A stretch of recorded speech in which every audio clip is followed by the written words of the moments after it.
ben, va être avec nous tout au long de la soirée.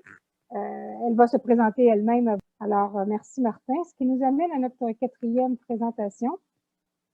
C'est un sujet qui revisite les impacts et les enjeux du projet proposé par le club de golf pour les citoyens et pour le quartier, sous un angle différent que celui présenté depuis février 2020 à tout le moins. Alors, Julien Mainguy va faire cette présentation. Alors, Julien, à toi de te présenter brièvement et par la suite ton contenu. Merci, Marielle. Donc, je me présente, Julien Mainguy. Dans la vie, moi, je suis biologiste au gouvernement du Québec.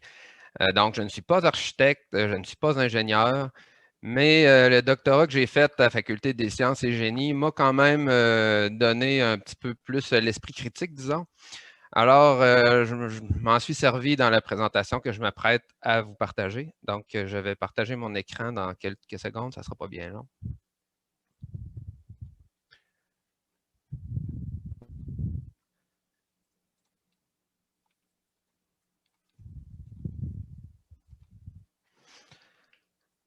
Alors, est-ce que Geneviève, tu peux me confirmer que tu vois bien l'écran? Oui, tout est beau, Julien. Parfait, merci. Alors, on se lance. Donc, je n'ai pas choisi l'image que vous voyez pour rien. En fait, c'est un jet de pierre de notre quartier. Vous avez reconnu, bien sûr, là, à Saint-Augustin. Pas besoin de vous dire que je ne voudrais pas être la personne qui demeure dans la petite maison blanche et rouge ici.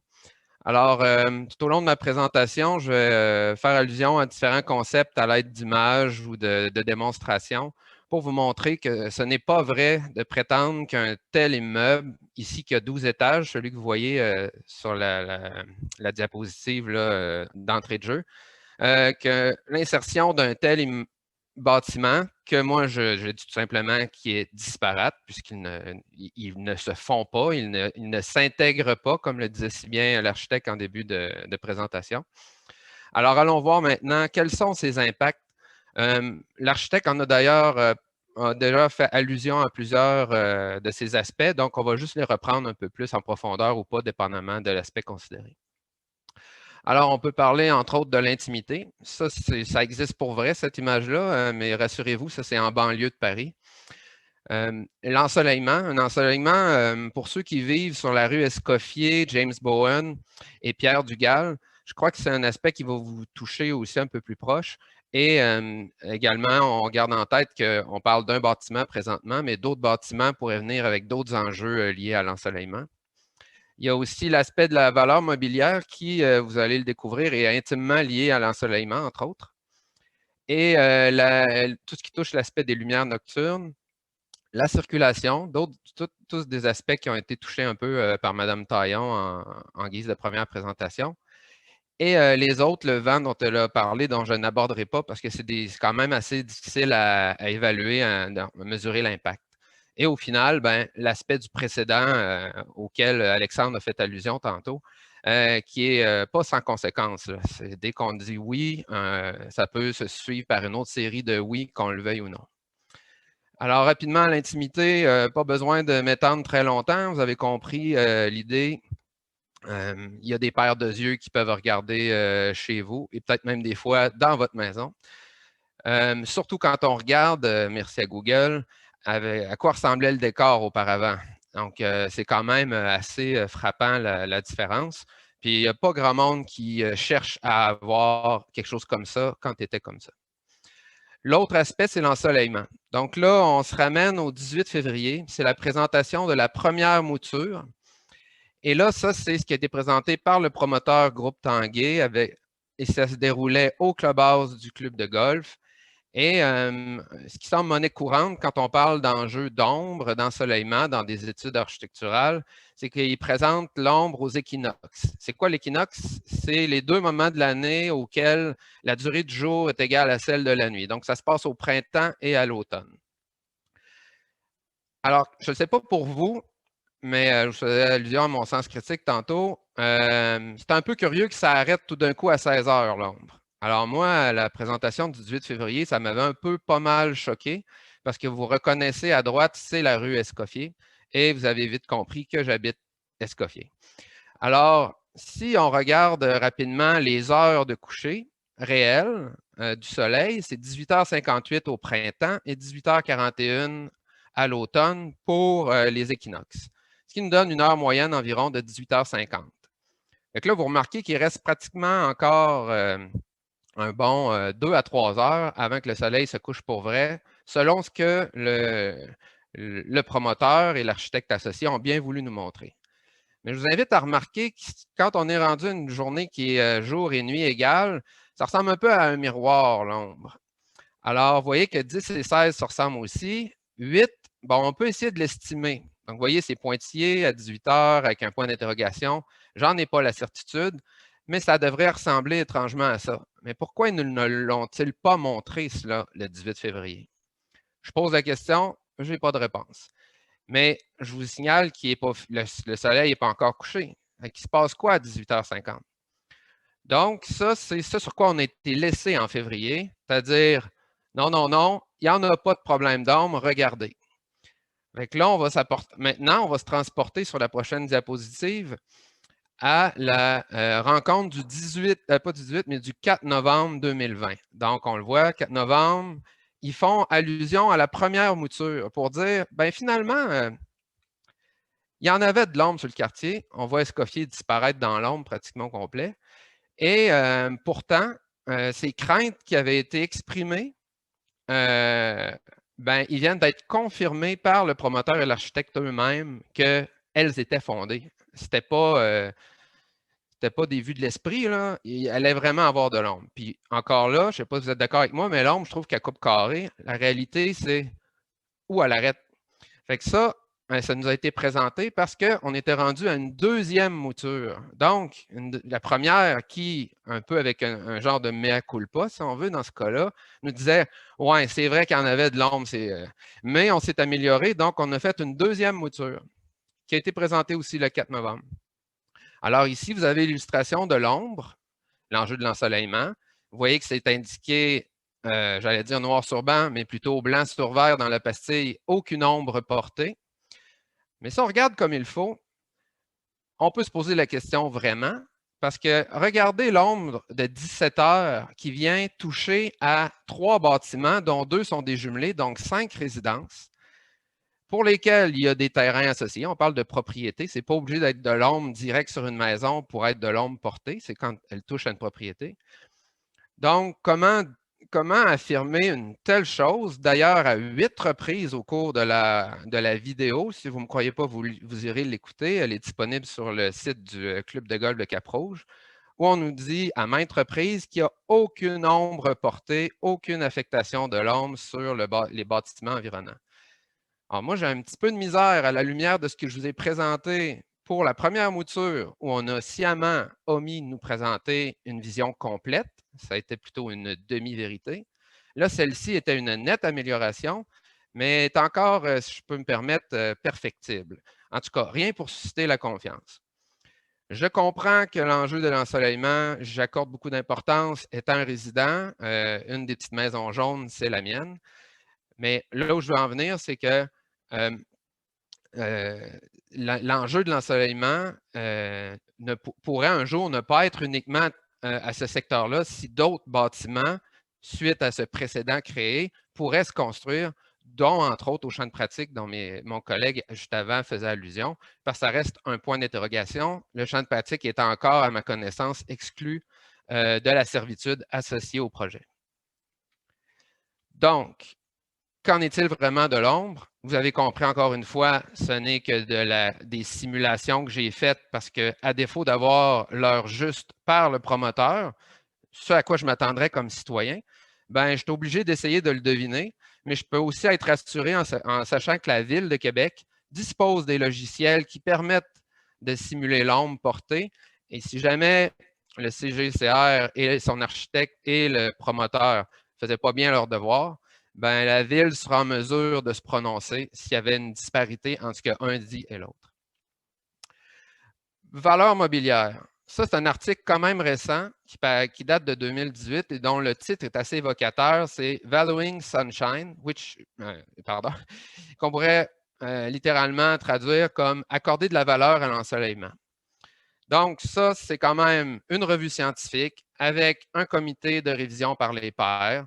Ça a été paru en 2018 et il n'en existe pas tant que ça, en fait, des articles scientifiques qui traitent de ce sujet-là. Ici, vous voyez, on a le résumé que je vais grossir pour que tout le monde puisse voir. Rapidement, le résumé, qu'est-ce qu'il dit? En premier lieu, il dit, ben, les gens, la décision d'acheter en immobilier des gens, leur future maison, est influencée par le degré d'ensoleillement que cette maison reçoit. Donc, puis c'est fondé, là, il n'y a personne qui sauve du soleil à ma connaissance, généralement. Et ce qu'ils ont trouvé, c'est qu'en utilisant quand même un échantillon, une taille échantillon de 5000 maisons qui ont des transactions mobilières, ça se déroule à Wellington, en Nouvelle-Zélande. Ils ont déterminé que quand on tient compte d'à peu près tous les facteurs qui est en mesure de tenir compte pour expliquer le prix, la variation observée dans le prix d'une résidence, mais on dit qu'une fois qu'on tient compte de tout ça, on décèle quand même un impact de l'ensoleillement qui est estimé à 2,6 de la valeur mobilière par heure d'ensoleillement. Donc, si vous perdez une demi-heure de soleil pour une raison X, Y, Z, ça devient donc la corollaire, c'est que ça peut avoir un aspect négatif, ça peut avoir un impact sur la valeur mobilière. C'est-à-dire que si tout d'un coup, une bâtisse se construit à côté de chez vous et vous plonge dans l'ombre pendant à peu près 2 semaines, de 1 à 2 heures par jour, votre maison, je peux vous garantir que selon cette étude-là, ne va pas gagner de valeur, risque plutôt d'en perdre. Donc, il faut comprendre aussi que ces chiffres-là, ils sont dépendants du contexte. Donc, ce qui est 2,6 à Wellington, en Nouvelle-Zélande, en, je ne sais pas, 2016-2017, avant d'être publié en 2018, pourrait être 0,5 ici ou 4,7. L'important à retenir ici, c'est que c'est faux de dire que si des gens subissent un préjudice par le fait de se retrouver dans l'ombre, n'auront aucun impact. D'ailleurs, à cet effet, je finirai là-dessus.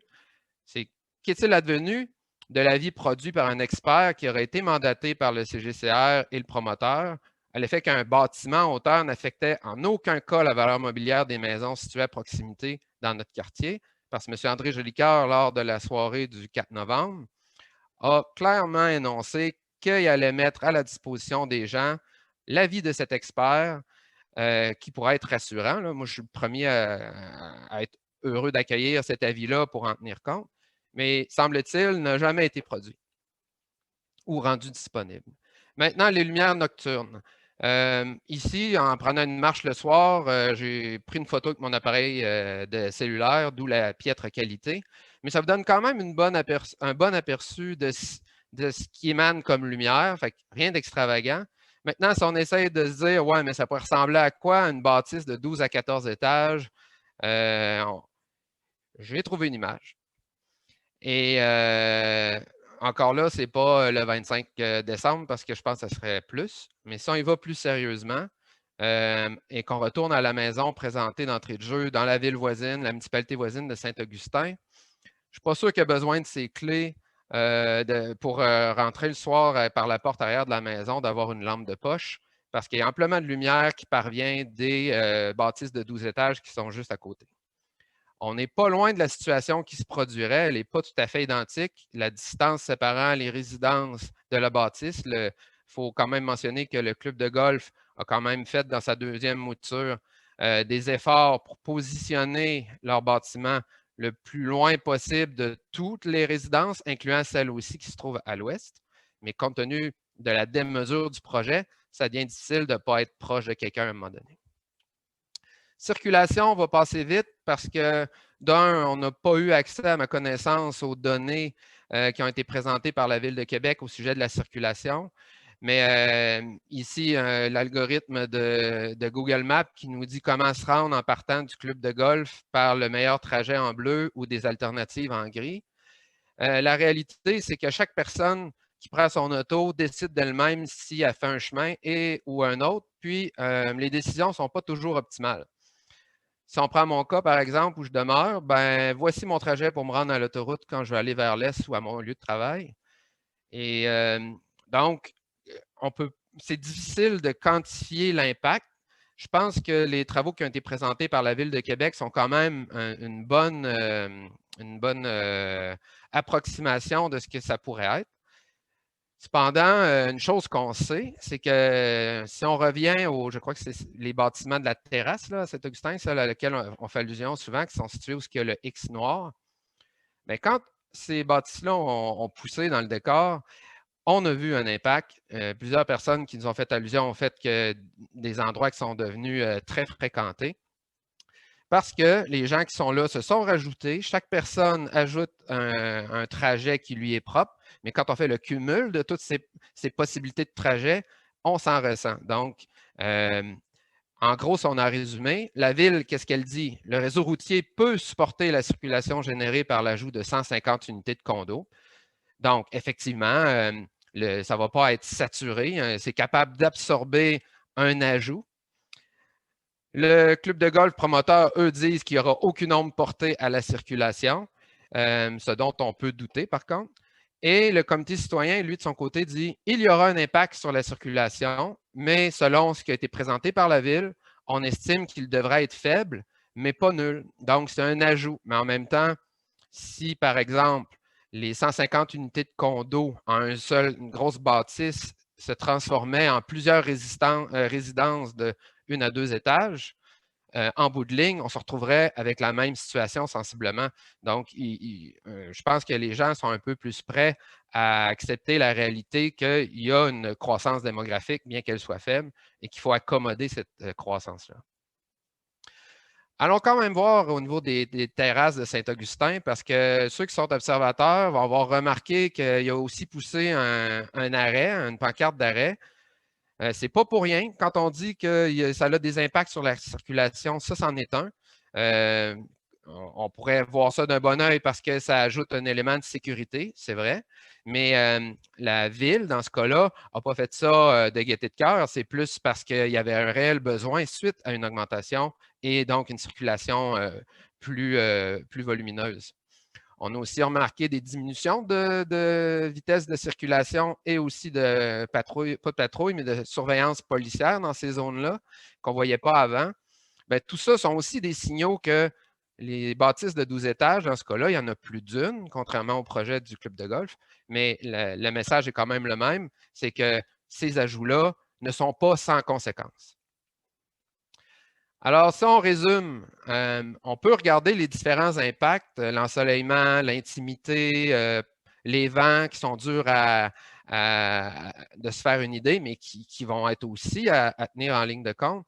Mais quand on met tout ça ensemble, circulation, autres, valeur mobilière, bien, ça fait un cumul. Puis souvent, des petites choses ensemble qu'on pourrait considérer insignifiantes ou minimales, une fois rassemblées, peuvent devenir un peu plus importantes et impactantes. Donc, maintenant, qu'arrivera-t-il si cette bâtisse-là se construit?